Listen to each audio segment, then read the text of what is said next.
اللہ کے نزدیک ہے نا ٹوٹا ہوا دل بہت پسند ہے.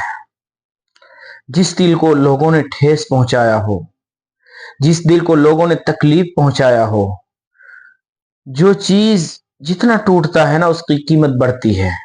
واجہ ہے نا، اب سونے کا کوئی ڈھیلا ہو اس کی قیمت تو ایسے ہی جب اس کو زیورات میں تبدیل کرتے ہیں نا توڑ کر کے اس کی قیمت بڑھ جاتی ہے. تو ایسے ہی ایک انسان کا دل سونے سے کئی گنا اسمن من الذهب، سونے سے بھی کتنے گنا قیمتی ہے. جب انسان کا دل ٹوٹتا ہے، اندر سے بکھر جاتا ہے، تکلیف ہوتا ہے، پریشانی ہوتی ہے، اللہ کی بارگاہ میں لوگوں کے گلے شکوے جب کرنا شروع کرتا ہے، پھر اللہ تعالیٰ اس دل کا جو مول لگاتا ہے نا تو اس کو بیان نہیں کر سکتا کوئی بندہ. بنو اسرائیل میں ایک بہت بڑا عابد تھا. اللہ کی اتنی قربت تھی، اس کو اتنی قربت تھی کہ جب وہ کہیں دھوپ میں چلتا نا اس کے ساتھ سایہ چلتا تھا، سایہ فگن ہوتا تھا. اتنا بڑا عبادت گزار، اتنا بڑا عابد، زاہد، تقوی والا، پرہیزگار کہ دھوپ میں چلتا ہو تو بادل سایہ کرتا ہوا چلتا ہو. اس نے ایک دن ایک گنہگار کے بارے میں یوں خیال کیا، اس کے پاس آیا ہوگا، کہا کہ تو میرے پاس نہ بیٹھ، تو میرے نزدیک نہ آ، تو مجھ سے ہم کلام نہ ہو کیونکہ تو گنہگار ہے. اتنا کہنا تھا کہ اللہ تبارک و تعالی نے اس کی سارے عبادت رد و لا مقبول ہو گئی. وہ کیسے ہوئی کہ جو گنہگار بندہ تھا اس نے اپنے رب کی بارگاہ میں ہاتھ اٹھایا، کہا مولا میں اتنا گرا ہوا ہو گیا کہ کسی بندے کے پاس بھی نہیں بیٹھ سکتا. مولا میں اتنا زیادہ گنہگار ہوں کہ کوئی بندہ مجھے اپنے پاس بٹھانا پسند نہیں کرتا.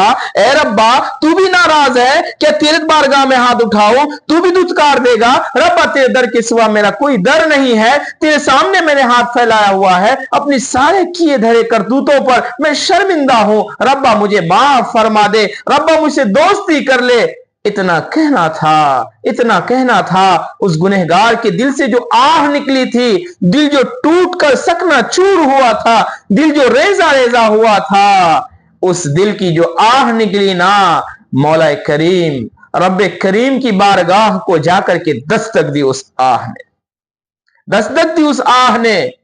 تو اس عبادت گزار، اس عابد، زاہد، تقوی، پرہیزگار والا جو شخص تھا، اس کے سر پر جو سایہ پھگن تھا، اس کے سر پر جو بادل کا سایہ چلتا تھا، یہ سایہ کنورٹ ہو کر کے، تبدیل ہو کر کے، جگہ بدل کر کے اس گنہگار کے سر پر چلا گیا. وہ اللہ کب کس پر کریم ہو جائے، کب کس پر اپنی رحمت کا سایہ فگن کر دے، اس کو کوئی پوچھنے والی ذات نہیں ہے، اس کو کوئی نہیں پوچھ سکتا ہے. اس لیے صرف اللہ کی عبادت کرو، اللہ کے سامنے کبریائی سے بچو، اللہ کے سامنے ایسے بول سے بچو کہ جو اللہ کو ناراض کر دے.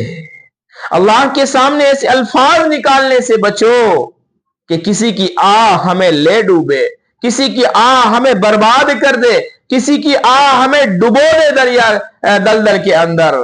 ہاں کوئی انسان گنہگار ہوتا ہے تو جو گناہ ہے اس سے نفرت کیجئے نا. آپ اس انسان کے اوپر جو لگا ہوا لیبل ہے گناہ کا اس سے نفرت کیجئے.